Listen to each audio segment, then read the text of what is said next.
이번에는 인물 그림을 하나 준비했습니다. 이 작품은 근사한 모피 차림의 중년 남자의 초상화입니다. 값비싼 단비털을 댄 타바드, 즉 중세 말기의 기사들이 갑옷 위에 입던 망토를 차려입고 고급 털로 만든 모자도 쓰고 있습니다. 당당하면서도 주의력 깊은 표정과 시선도 부각됩니다. 그런데 보통 초상화를 많이 주문하는 귀족이나 학자라고 보기에는 덜 세련된 인상에다가 얼굴에 주름이 깊고 손이 두텁습니다. 이 남자는 원래 무슨 일을 하는 사람일까요? 이 그림의 작가는 네덜란드 황금시대의 대표적인 화가 렘브란트 판 레인입니다. 렘브란트는 빛과 어둠을 극적으로 배합하는 키아로스쿠로 기법을 사용해 야경과 같은 수많은 걸작을 그려낸 인물로 빛의 마술사로 불리죠. 렘브란트가 니콜라스 루츠의 초상화를 그린 건 그가 고향 레이덴에서 살다가 암스테르담으로 이주한 직후인 1631년이었습니다. 그는 새로 정착한 대도시에서 화가로서 명성을 쌓아야 하는 입장이었기 때문에 초상화를 사실적으로 그리기보다 그림을 주문하는 사람이 원하는 이미지대로 그리는 것이 좋겠다고 마음먹었습니다. 첫 번째 주문자인 니콜라스 루츠의 경우엔 러시아에서 모피 사업을 하던 인물이었는데 그다지 부유한 상인이 아니었습니다. 하지만 렘브란트는 루츠가 내심 자신을 부유층으로 그려주길 바랄 거라 생각했습니다. 그래서 렘브란트는 주문자가 실제로 입던 옷 대신 고객에게 판매하기 위해 보유했던 최고급 모피 옷을 입혔고 주로 고관 대작들을 그릴 때 쓰던 4분의 3 구도를 썼습니다. 지금 생각해보면 렘브란트는 역시 부르조아 초상화의 지평을 열었다는 평가를 받을 만했던 것 같습니다. 그런데 여기서 우리가 주목할 부분은 따로 있습니다. 바로 중상주의 시대 네덜란드에서 많은 모피 수입상이 활동했다는 사실입니다. 실제로 당시에는 네덜란드뿐만 아니라 유럽 대부분의 국가가 모피 판매로 높은 수익을 올리고 있었습니다. 부르주아 계층이 부를 축적하면서 사회적 위상이 높아지고 있던 가운데 왕족과 귀족만 입을 수 있었던 최고급 명품 모피 옷을 즐겨 입었기 때문입니다. 중세에는 특정 모피, 즉 북방 족제비의 흰색 겨울털이나 다람쥐털 같은 것은 최상류층 옷에만 사용할 수 있다는 명령이 공포되기도 했고 신분에 따라 입을 수 있는 모피 종류를 지정하는 법이 제정되기도 했습니다. 이후 16세기에는 부유한 신흥 부르주아들이 신분을 사들이거나 고위직에 임명되기도 했는데 이때부터 모피는 중산층에까지 폭발적인 인기를 끌게 됐습니다. 모피의 인기를 통해 가장 큰 변화가 찾아온 것은 바로 모피의 최대 공급지였던 러시아였습니다. 그 배경을 한번 짚어볼까요? 16세기는 세계 각지가 새 교역로를 통해 하나의 네트워크로 통합되어 가던 시기였습니다. 하지만 유라시아 면적의 5분의 1을 차지했던 시베리아는 이런 세계화의 흐름과 단절돼 있었습니다. 그 많은 부족들이 하나로 섞이지 못한 채 각기 다른 언어를 사용하면서 살아가고 있었습니다. 반면 그 무렵 러시아에서는 스스로 짜르라 칭하고 즉위한 이반 뇌제가 중앙집권적 체제를 구축하고 영토를 확장하면서 제국의 면모를 갖춰가고 있었습니다. 그런 그에게 1580년대 엄청난 대부호였던 스트라고노프 가문이 시베리아에서 민관 합동으로 모피 무역을 하자고 제안했고 짜르는 이를 받아들였습니다. 이후 스트로가노프 가문은 러시아 남방 지역에서 싸움이 능했던 민족 카자크를 대거 고용해 시베리아 정복 작전을 펼쳤습니다. 이 그림은 카자크 부대가 시베리아 시비르 한국의 부대와 전투를 하는 장면을 보여줍니다. 총포로 무장한 카자크 부대가 재래식 무기를 사용하는 적군을 압도하는 장면인데요. 그림을 그린 화가 바실리 수리코프는 이 광경을 러시아 정교의 대표적인 두 가지 상징물을 통해 장엄하게 그려냈습니다. 하나는 사람의 손에 의하지 않고 기적적으로 화폭에 그려졌다는 구세주 상이 그려진 깃발이었고, 또 하나는 사악한 용을 죽인 것으로 유명한 성 게오르기를 묘사한 깃발이었습니다. 카자크 군대가 이 깃발들을 휘날리면서 용맹스럽게 이슬람 세력을 제압하는 광경을 그려냄으로써 러시아 정교와 이슬람, 문명과 야만, 혹은 근대와 전근대의 대결을 묘사한 겁니다. 이후 카자크 부대는 시베리아 전역을 차례로 정복해 나갔습니다. 그들에게는 러시아 정부에게 지원받은 병력과 무기가 있었고, 무엇보다 질병에 대한 저항력이 강했기 때문에 전투에 유리했습니다. 약 1세기 전 아메리카 인디오들이 스페인 정복자들을 통해 들어온 천연두와 홍역 탓에 엄청난 사망률을 기록했던 것과 마찬가지로 수많은 시베리아인들이 이 질병들에 전염되어 목숨을 잃었지만 카자크 부대는 끄떡없었던 겁니다.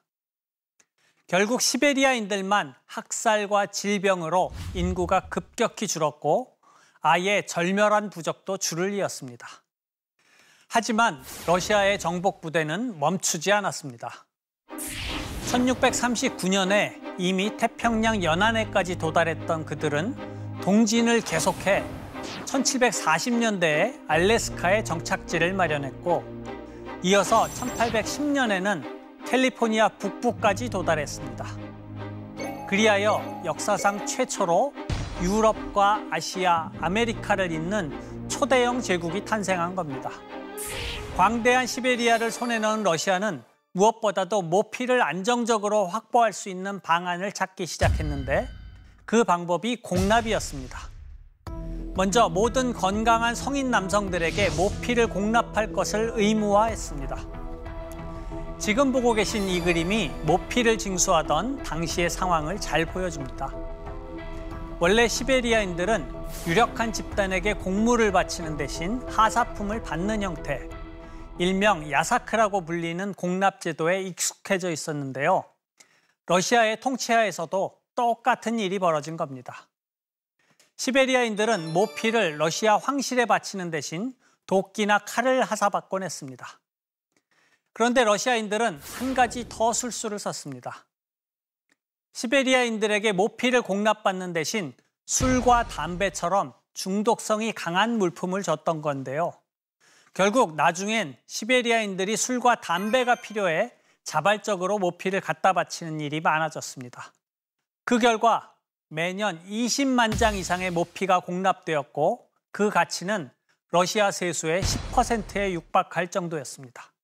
그야말로 강압적이고 잔인한 세계화 과정이었다고 할 수 있습니다. 알래스카의 사정도 시베리아와 별반 다르지 않았습니다. 1740년대부터 알래스카로 진출한 러시아 상인들은 원주민인 알류트족을 지배하고 이들에게 계속 모피를 공급받았습니다.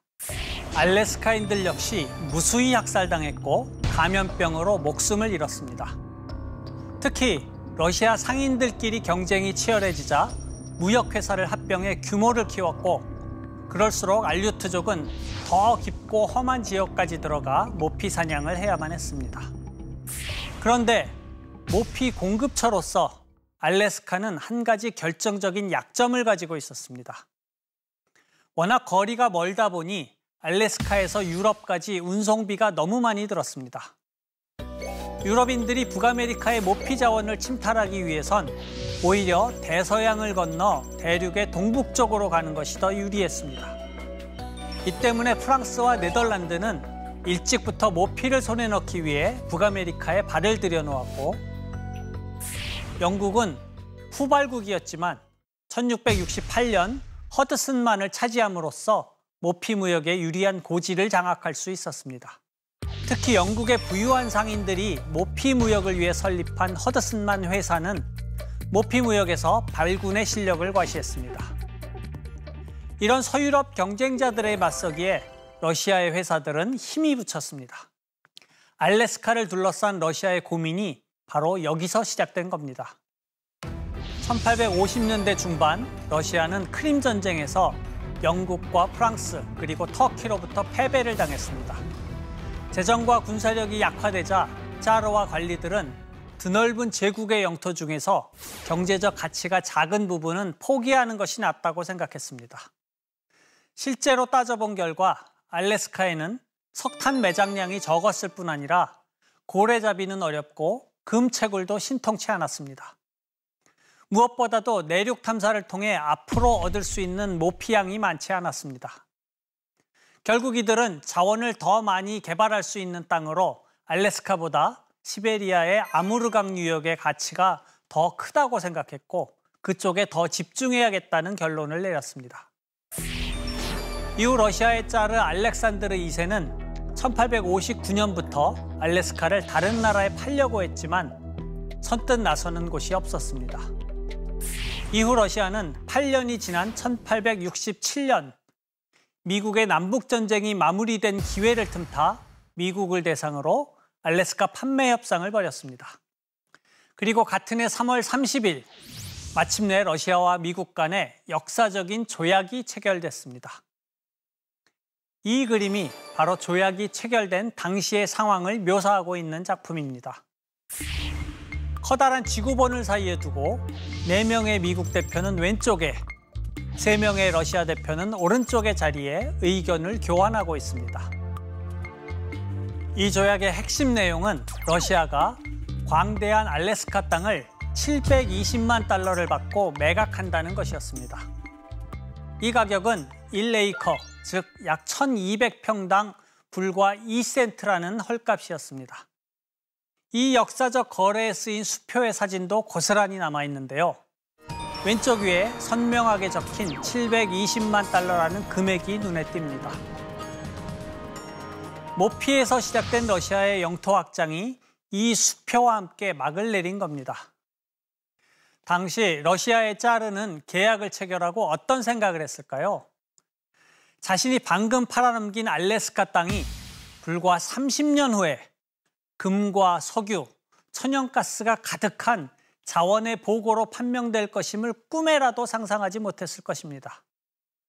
그의 오판으로 인해 러시아와 미국의 희비가 엇갈린 결정적 순간이 지금 우리들에게 시사하고 있는 메시지는 무엇일까요?